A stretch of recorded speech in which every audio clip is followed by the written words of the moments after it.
Hello students, मैं उम्मीद करता हूं कि आप सभी लोग अच्छे होंगे। आज मैं आपको बिहार कर्मचारी चयन द्वारा तृतीय स्नातक स्तरीय संयुक्त प्रतियोगिता परीक्षा की जो विज्ञापन जारी की गई है उसके बारे में गणित विषय में क्या रणनीति होनी चाहिए वो मैं आपको आज बताने जा रहा हूँ। तो जैसा कि पूर्व के परीक्षाओं जो 2 बार जो आयोजित हुई है, जैसे प्रथम स्नातक स्तरीय और द्वितीय स्नातक स्तरीय, उसमें गणित विषय से 25 से 30 प्रश्न के बीच पूछे जाते हैं। तो बिहार कर्मचारी चयन आयोग द्वारा इस परीक्षा के लिए गणित विषय का पाठ्यक्रम निम्नवत घोषित की गई है। जैसे संख्या पद्धति से संबंधित विषय, पूर्ण संख्याओं का अभिकलन, दशमलव और भिन्न संख्याओं के बीच परस्पर संबंध, मूलभूत अंकगणितीय संक्रियाएं, प्रतिशत, अनुपात तथा समानुपात, औसत, ब्याज एवं लाभ और हानि। तो बिहार कर्मचारी चयन द्वारा गणित विषय के लिए मात्र इतने ही सिलेबस निर्धारित या पाठ्यक्रम निर्धारित की गई है, लेकिन विगत वर्ष के परीक्षाओं के प्रश्न पत्रों के अवलोकन से स्पष्ट है कि जो बिहार कर्मचारी चयन द्वारा जो सिलेबस या पाठ्यक्रम निर्धारित की गई है, उस पाठ्यक्रम के अलावा अन्य विषय मतलब टॉपिक से भी प्रश्न पूछ लिए जाते हैं। जैसे पूर्व के परीक्षाओं के प्रश्न पत्र को देखने से स्पष्ट होता है कि क्षेत्रमिति, प्रायिकता या प्रोबेबिलिटी, काम और समय, चाल और दूरी, ट्रेन इत्यादि से प्रश्न भी पूछे गए हैं। अतः सभी अभ्यर्थियों को जो बिहार कर्मचारी चयन द्वारा तृतीय स्नातक स्तरीय प्रतियोगिता परीक्षा के लिए जो पाठ्यक्रम या सिलेबस निर्धारित की गई है, सिलेबस में निर्धारित पाठ्यक्रमों या टॉपिक के अलावा भी निम्नलिखित टॉपिक का भी अध्ययन अपरिहार्य है, जिससे कि अभ्यर्थी परीक्षा के दौरान किसी प्रकार की कठिनाई महसूस न करें। तो मेरे द्वारा जो है कि ये जो टॉपिक जो जितने भी पूछे जाते हैं प्रश्न, उसके लिए एक महत्वपूर्ण पुस्तक RS अग्रवाल की जो बुक आती है अंकगणित की, वो काफ़ी उपयोगी है इस परीक्षा के लिए। इसके अलावा सगीर अहमद की भी एक पुस्तक आती है अंकगणित की।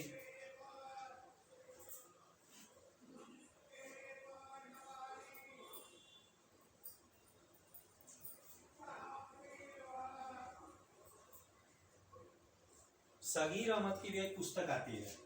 तो जो अभ्यर्थी चाहे तो वो तो या तो RS अग्रवाल की पुस्तक का अध्ययन करें या सगीर अहमद की मैथमेटिक्स की, दो में से कोई भी एक पुस्तक की अध्ययन कर सकते हैं। इसके अलावा बैंक, SSC, रेलवे के जो प्रीवियस ईयर के प्रश्न पत्र हैं, उसमें से चुनिंदा प्रश्न जो कि बिहार कर्मचारी चयन के पैटर्न पे पूर्व की परीक्षाओं में पूछे गए हैं, उन लोगों को सर्वप्रथम RS अग्रवाल या सगीर अहमद की पुस्तकों का अध्ययन करने चाहिए। उसके बाद बैंक, SSC, रेलवे में जो इस पैटर्न पे या इस टॉपिक से जो प्रश्न जो पूछे गए हैं, उनका भी अच्छे तरीके से सॉल्व करना चाहिए, जिससे कि उन लोगों को पता चल सके कि इस टॉपिक, जैसे सपोज कीजिए कि काम और समय से प्रश्न पूछे जाते हैं, तो उससे देख लें कि बैंक, SSC, रेलवे में काम और समय या चाल और दूरी या प्रतिशत, अनुपात से अनुपात से किस प्रकार के प्रश्न पूछे गए हैं, जिससे कि आप लोग को प्रश्न का लेवल पता चल सके कि परीक्षाओं में इस प्रकार के प्रश्न पूछे जाते हैं इस चैप्टर से। अतः सभी अभ्यर्थी है कि जिस चैप्टर को सॉल्व करेंगे उस चैप्टर के बैंक, SSC और रेलवे के प्रीवियस ईयर के चुनिंदा प्रश्नों को भी हल कर लेंगे। तो बिहार कर्मचारी चयन आयोग द्वारा अब तक 2 बार CGL या संयुक्त स्नातक स्तरीय प्रतियोगिता परीक्षा आयोजित की गई है। प्रथम स्नातक स्तरीय प्रतियोगिता परीक्षा 18/12/2011 को आयोजित की गई थी, जबकि द्वितीय स्नातक स्तरीय प्रतियोगिता परीक्षा 2 सीटिंग में आयोजित की गई थी। यानी 16 फरवरी 2015 को फर्स्ट शिफ्ट में आयोजित की गई थी, वहीं दूसरी शिफ्ट जो थी वो 23 फरवरी 2015 को आयोजित की गई थी। तो मैं यहाँ पे चार्ट के माध्यम से आपको बताने का प्रयास कर रहा हूँ कि किस चैप्टर से कितने प्रश्न पूछे गए हैं पूर्व की परीक्षाओं में। तो जैसे संख्या पद्धति से प्रथम स्नातक स्तरीय प्रतियोगिता परीक्षा में 5 प्रश्न पूछे गए हैं।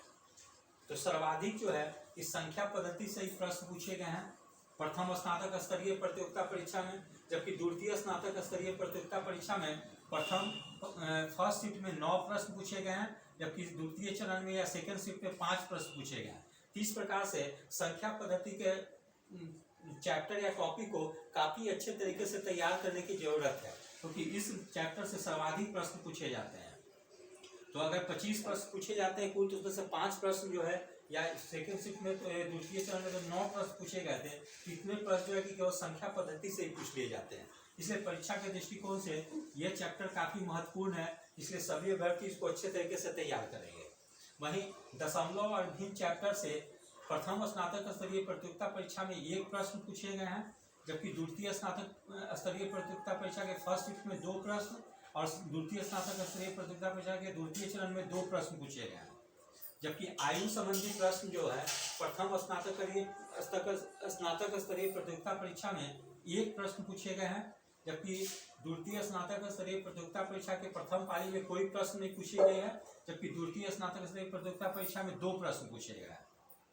जबकि अनुपात समानुपात चैप्टर की बात करें तो प्रथम स्नातक स्तरीय प्रतियोगिता परीक्षा में 2 प्रश्न पूछे गए हैं, जबकि द्वितीय स्नातक स्तरीय प्रतियोगिता परीक्षा के प्रथम चरण में 3 प्रश्न पूछे गए हैं, जबकि द्वितीय चरण में 1 प्रश्न पूछे गए हैं।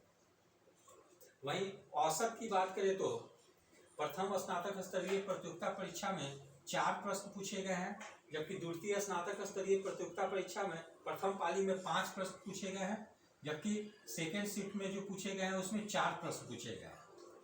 तो इस चैप्टर से भी औसत से भी प्रश्न पूछे जा रहे हैं ज़्यादा। वहीं गुणोत्तर एवं माध्य समानांतर माध्य से या एपीजीपी से केवल प्रथम स्नातक स्तरीय प्रतियोगिता परीक्षा में 2 प्रश्न पूछे गए हैं। जबकि प्रतिशत की बात करें तो प्रतिशत से प्रथम स्नातक स्तरीय प्रतियोगिता परीक्षा में 4 प्रश्न पूछे गए हैं, जबकि द्वितीय स्नातक स्तरीय प्रतियोगिता परीक्षा के प्रथम पाली में कोई भी प्रश्न नहीं पूछे गए हैं, जबकि द्वितीय चरण में 1 प्रश्न पूछे गए हैं। वहीं लघुत्तम समावर्तक और महत्तम समावर्तक से देखा जाए तो प्रथम स्नातक स्तरीय प्रतियोगिता परीक्षा में 1 प्रश्न पूछे गए हैं, जबकि द्वितीय स्नातक स्तरीय प्रतियोगिता परीक्षा के प्रथम चरण में 2 प्रश्न पूछे गए हैं, जबकि द्वितीय चरण में भी 2 प्रश्न पूछे गए हैं। लाभ और हानि की बात करें तो प्रथम स्नातक स्तरीय प्रतियोगिता परीक्षा में कोई भी प्रश्न नहीं पूछे गए, जबकि द्वितीय स्नातक स्तरीय प्रतियोगिता परीक्षा के प्रथम शिफ्ट में 2 प्रश्न पूछे गए हैं, जबकि द्वितीय चरण में द्वितीय शिफ्ट में 3 प्रश्न पूछे गए।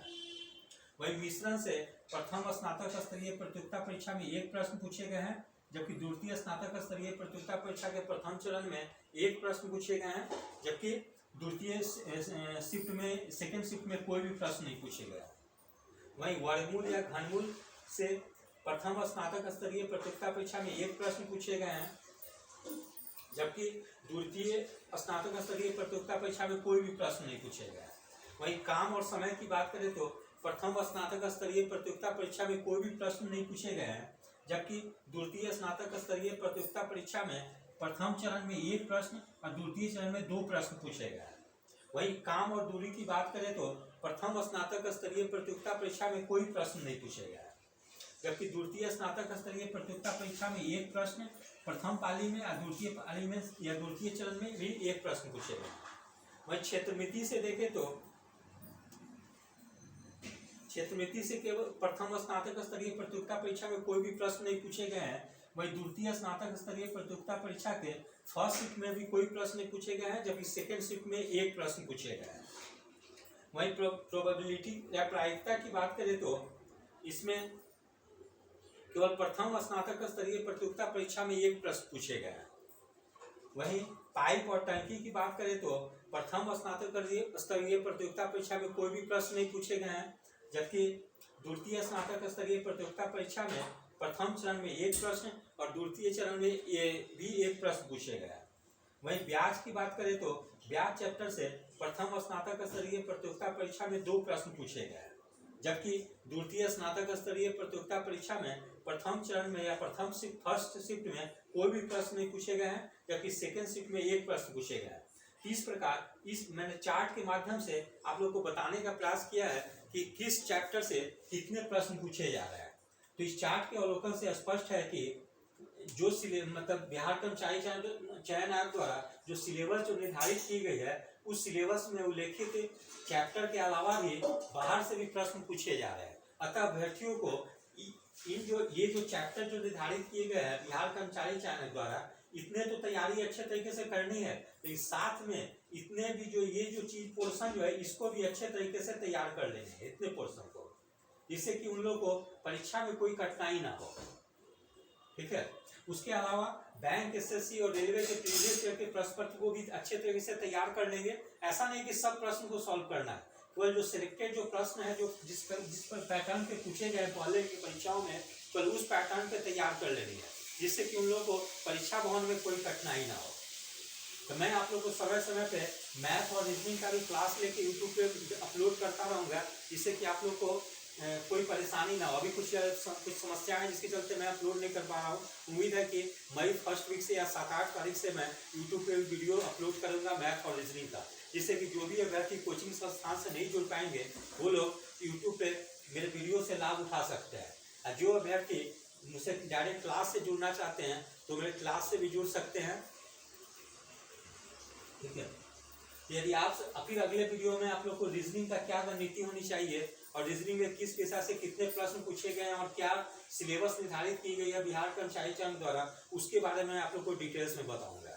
तो यदि आप सभी लोगों को मेरा चैनल अच्छा लगा, इसे लाइक से और सब्सक्राइब करें। धन्यवाद, टेक केयर।